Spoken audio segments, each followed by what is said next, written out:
हिलेगा हिमालय तो दहलेगी दिल्ली भी। नमस्कार, मैं हूं किंशु प्रवाल। 46,000 से ज्यादा जिंदगियों की जमीन पर कब्र बना देने वाला भूकंप अभी भी थमा नहीं है, रुका नहीं है। पिछले 24 घंटों में तुर्की, नेपाल, चीन, अफगानिस्तान, तजाकिस्तान और भारत में भूकंप के झटके महसूस किए जा चुके हैं। तुर्की सीरिया के भूकंप के बाद अब पूरी दुनिया का कोई ना कोई देश किसी ना किसी दिन भूकंप के झटकों से दहल रहा है। ऐसे ऐसे देशों में भी भूकंप के झटके आए हैं जहां भूकंप का कोई पुराना इतिहास या फिर रिकॉर्ड नहीं रहा। तो वहीं जहां बेहद ख़राब रिकॉर्ड है तो वहां झटके लगातार दस्तक दे रहे हैं, किसी बड़ी तबाही को लेकर तस्दीक कर रहे हैं। तुर्की सीरिया के बाद अगर किसी इलाके को लेकर भविष्यवाणी हुई है तो वो भारत, अफगानिस्तान, चीन, नेपाल और पाकिस्तान को लेकर कहा गया है कि इन इलाकों में भयंकर भूकंप आ सकता है। 5 देशों में जो अभी हाल में 24 घंटों के भीतर जो झटके महसूस किए गए हैं, ये बेहद ही चिंताजनक बात है। और सवाल यह है कि आखिर जमीन के भीतर क्या हो रहा है और बाहर कब क्या आने वाला है। दरअसल सबसे खतरनाक भविष्यवाणी नेशनल जियोफिजिकल रिसर्च इंस्टीट्यूट यानी एनजीआरआई के वैज्ञानिकों ने अभी कर डाली है। एनजीआरआई के वैज्ञानिकों के मुताबिक हिमालय से 8 की तीव्रता का महाभूकंप आ सकता है, जिससे पूरे हिमालयन क्षेत्र में भयंकर तबाही मच सकती है। 8 तीव्रता का भूकंप। हालांकि एनजीआरआई का ये भी कहना है कि अगर इमारतों, बिल्डिंगों और तमाम संरचनाओं को मजबूत किया जाए तो जान माल का नुकसान तुर्की के मुकाबले कम किया जा सकता है।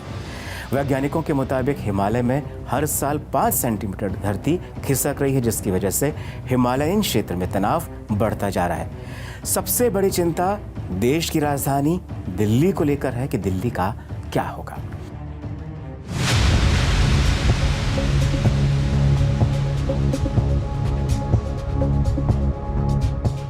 जब भी दिल्ली से सटे राज्यों में धरती हिली तो दिल्ली का दिल भी डोला।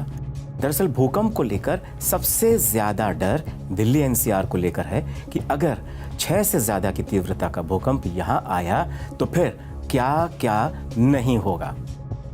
इसका जवाब किसी के पास नहीं है, बस हम सब यही दुआ करें कि कभी ऐसा ना हो। लेकिन व्यवहारिक तौर पर देखें तो दिल्ली दुविधा में है कि वो जाए तो जाए कहां।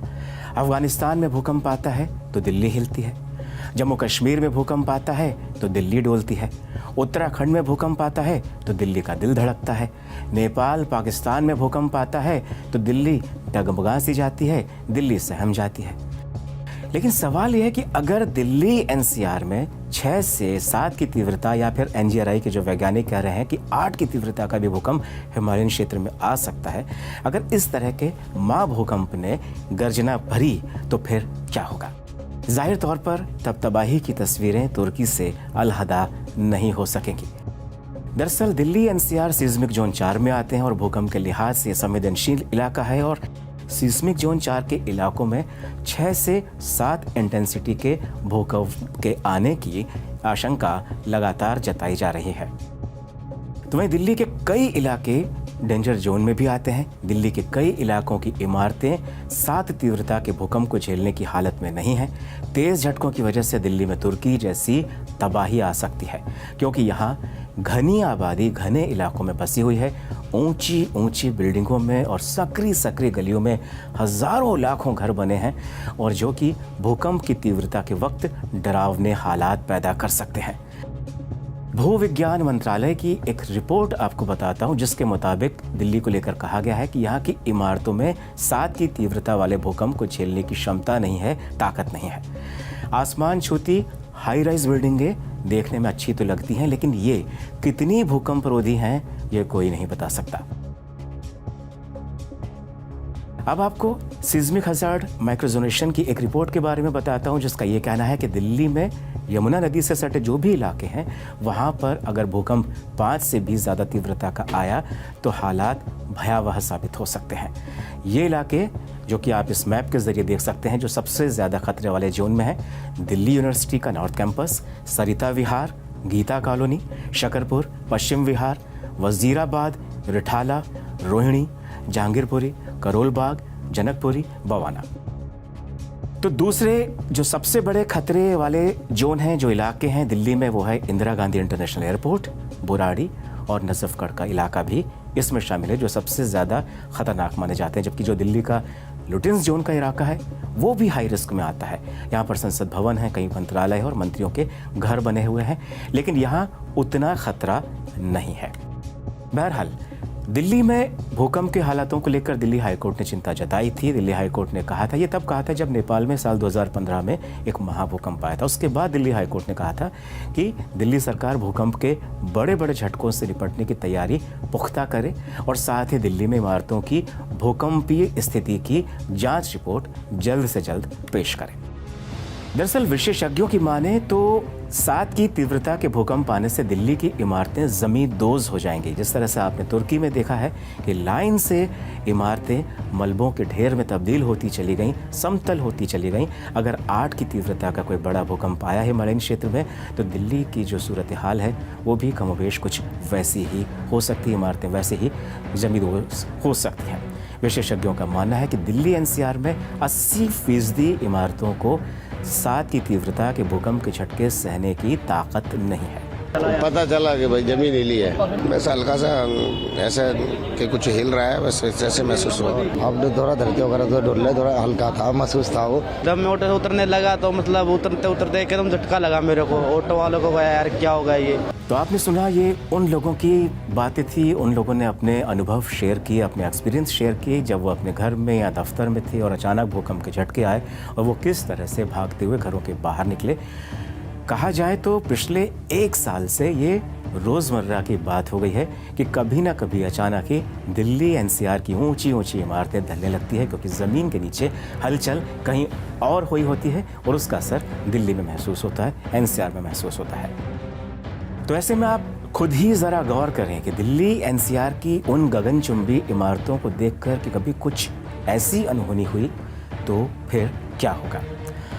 अब आपको एक बात बताता हूँ कि दिल्ली में 32 लाख इमारतें हैं, जिनमें कि 90% अनधिकृत हैं। इससे आप समझ सकते हैं कि खतरा वहाँ कितना बड़ा हो सकता है। सैकड़ों अनधिकृत कॉलोनियाँ हैं जहाँ की 5 मंजिले मकान संकरी गलियों में बने हुए हैं, जिनको बनाने में भूकंप से जुड़ी सावधानियों का कतई ध्यान नहीं रखा गया है। उन संकरी गलियों में बुनियादी सुविधाएं जैसे कि बिजली, पानी, सड़क ही अभी बुरे हाल में है, तो वहीं अलग अलग इलाकों के मकान एक उम्र गुजार चुके हैं। उनके पास अब वो मजबूती नहीं दिखाई देती है। तो बहरहाल भूकंप की जो आहट होने पर आप इन बातों का ज़रूर ध्यान रखें, क्योंकि ये तो अभी हमने जो चर्चा की वो ये थी कि क्या परिस्थितियां हैं, क्या हालात हैं और क्या हो सकता है, मकानों की क्या स्थिति है। लेकिन आप क्या कर सकते हैं वो मैं आपको बताना चाह रहा हूँ, जो कि आप भी चाहें तो अपने साथियों से, अपने परिवार के लोगों से, अपने मित्रों से ज़रूर शेयर करें, अगर वो दिल्ली एनसीआर में रह रहे हैं या फिर उन इलाकों में जो कि भूकंप के लिहाज से संवेदनशील हैं। भूकंप की स्थिति में पहला काम तो ये करें कि अगर आप घर या दफ्तर में हो तो तुरंत ही खुले आसमान के नीचे चले जाएं, जहां से कोई ऊंची चीज़ आपके ऊपर ना गिरे, क्योंकि ऐसे समय गमले या फिर दूसरी चीज़ें नीचे गिर सकती हैं। इससे सिर पर चोट लग सकती है। साथ ही इस दौरान पेड़, बिजली के खंभों और बिल्डिंग से ज़रूर दूर रहें। तुर्की की जो तस्वीरें आई हैं उसने हमको बहुत कुछ सिखाया। वहाँ पे कई ऐसी तस्वीरें आई हैं जिसमें कि आसमान से चीज़ें गिर रही हैं और लोग उनसे बच कर भाग रहे हैं, तो कुछ उनके शिकार भी हो रहे हैं। तो ये एहतियात हमको भी बरतना है। भगवान ना करे कि वैसी मनहूस तारीख, वैसा मनहूस दिन कभी दिल्ली एनसीआर या कहीं पर भी हिंदुस्तान में आए या कहीं भी आए, लेकिन ये एहतियात ज़रूरी है। खैर, इसके अलावा बाहर निकलने के लिए आप लिफ्ट का इस्तेमाल तो बिल्कुल भी ना करें। बेहतर होगा कि आप सीढ़ियों के ज़रिए ही सुरक्षा का रास्ता अख्तियार करें, सुरक्षित रास्ते पर जाएं। और अगर आप बाहर निकल पाने की स्थिति में नहीं हैं, मान लीजिए कि भूकंप बहुत तेज़ है, तो डरिए मत। अपने ही आसपास कोई ऐसी जगह देखकर वहाँ उसके नीचे छिप जाइए ताकि आप सुरक्षित रहें। आप फर्श पर लेट जाएं और किसी मजबूत टेबल के नीचे भी छुप सकते हैं। आपको अपने सिर को सुरक्षित रखना है, अपने सिर को सुरक्षित बचाना है। इसके अलावा अगर आप घर दफ्तर में नहीं हैं, बीच रोड पर हैं, गाड़ी चला रहे हैं, तो बेहतर होगा कि आप गाड़ी खड़ी करके बाहर आ जाएं। तो बहरहाल भारत में भूकंप को लेकर उसी शख्स ने भविष्यवाणी की है जिसने तुर्की, सीरिया के भूकंप से 3 दिन पहले भविष्यवाणी की थी कि वहां पर 7 से ज़्यादा की तीव्रता का भूकंप आ सकता है। डच रिसर्चर फ्रैंक हुगर बीट्स की भविष्यवाणी को, या यूँ कह लीजिए कि भूकंपवाणी को, भारत के अलग अलग हिस्सों में आ रहे भूकंप मजबूती देने का काम कर रहे हैं, क्योंकि फ्रैंक हुगर बीट्स ने ही कहा है कि अगला निशाना भूकंपों का भारत, अफगानिस्तान, नेपाल, चीन, पाकिस्तान हो सकते हैं। तो वहीं अब एनजीआरआई के वैज्ञानिकों ने भी हुगर बीट्स की भविष्यवाणी पर मुहर लगा दी है। नमस्कार।